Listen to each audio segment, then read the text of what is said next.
Just imagine if your sense of smell was improved by 300%. How would you experience the world? We walk in a cloud of smell, and it's our personal smell, but it's also the smell of our clothes, our shampoo, our deodorant. All these things together make our cloud of smell. A dog's nose works like our eyes. The things we see are the things they smell. There's a new trend for animal detectives in healthcare. Dogs, cats, even rats. Here's one, a Labradoodle called Dolce.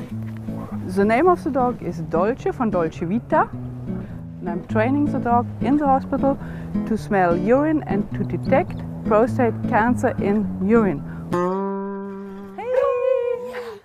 Dolce meets a Beagle, Cliff, who is on the hunt for C-diff.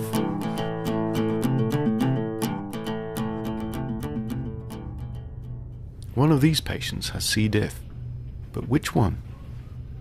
It matters because C. diff is a highly contagious form of infectious diarrhea, and it quickly spreads on wards and even between wards. So if you're not careful, you're going to have a large part of your hospital infected with C. diff.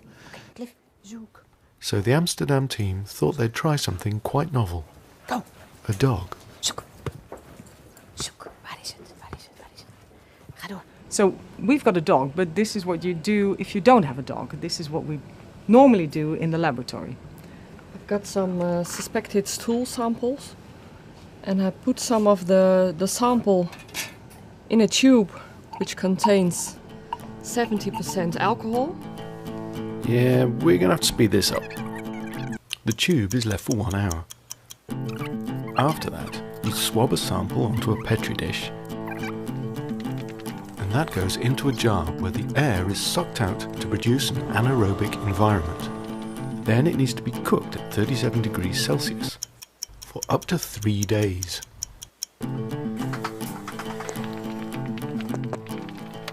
After that, you have your sample.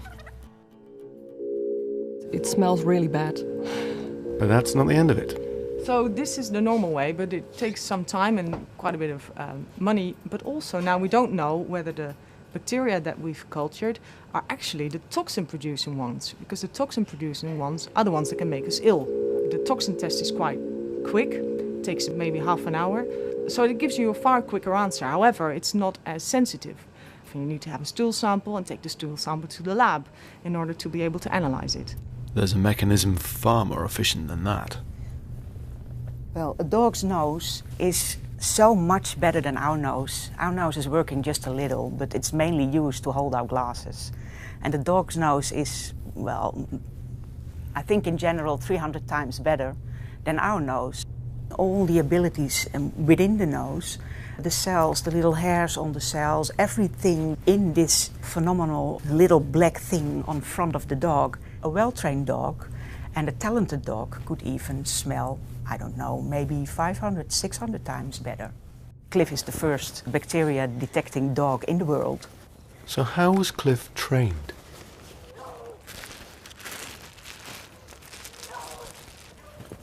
With Cliff kept at a distance, fecal cultures and samples were hidden for him to find.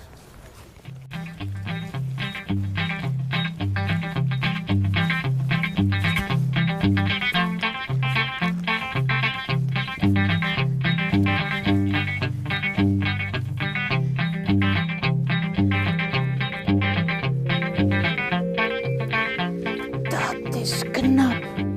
Goed zo. Dat is heel goed gevonden. Goed zo, vriend. You can see a really little brown dot. That's all that's in the tube. That's what we are using. He can smell it through the tube. I don't have to open it. He's brilliant. Well, that was easy. Let's try something harder. Bikes give off all sorts of smells. Human sweat, leather, oil, even dog feces on the tires. Will he find the C-diff here? Hodshirt touches other bikes to act as decoys. Cliff knows that when his lead is switched from collar to jacket, he's starting work. Cliff, go. Cliff knows exactly when he's working and when he's not working. I made it difficult for him.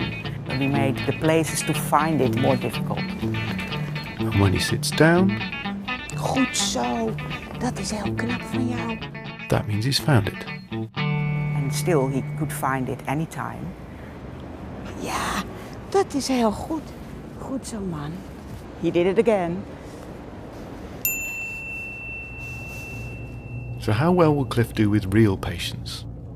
Okay, we're on our way to the hospital. Okay. There might be a patient with C-diff infection, so That's good news for Cliff. a good day for some sniffing. Exactly.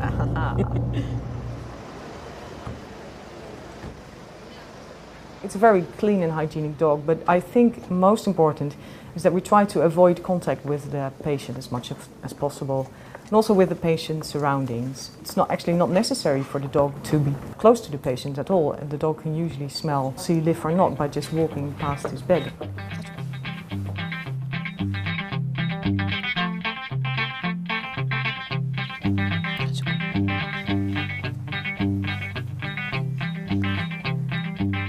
Yes, he found it. Little fella. Now let's see that from Cliff's perspective. Zoek. Ga zoeken. Ga zoeken.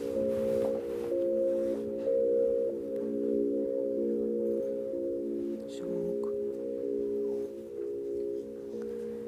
No problem. Dag meneer, goedemorgen. Ja, ik kom even bij u. Zoals u weet, we zijn net met de hond op de kamer geweest. En hij is bij u gaan zitten naast uw bed. En dat suggereert dat u een Clostridium-infectie heeft. Nou, vindt u in dat geval het goed dat we wat onderzoek doen voor een ontlasting?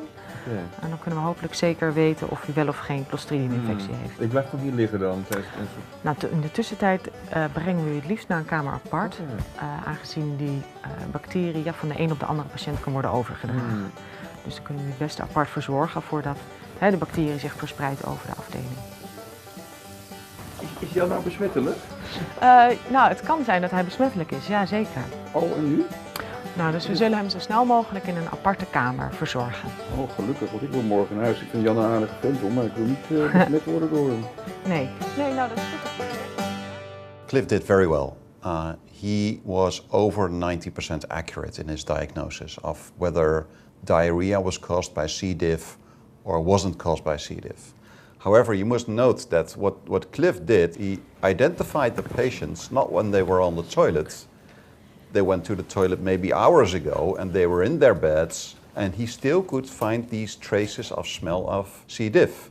What you'd aim for is that a dog would, for instance, 3 times in the week, scan the whole hospital, scan every ward, and see if there's any C. diff. By doing this, you'd hope to pick up new C. diff cases. Obviously, it takes a bit of effort to train a dog and a bit of time. So, an alternative way would be maybe to see if you can copy this concept by using electronic noses. And this is an example of a type of e-nose, or actually it's what they call an ion mobility spectrometer. And what you would do is you take a sample of, stool or feces. Different samples produce different patterns.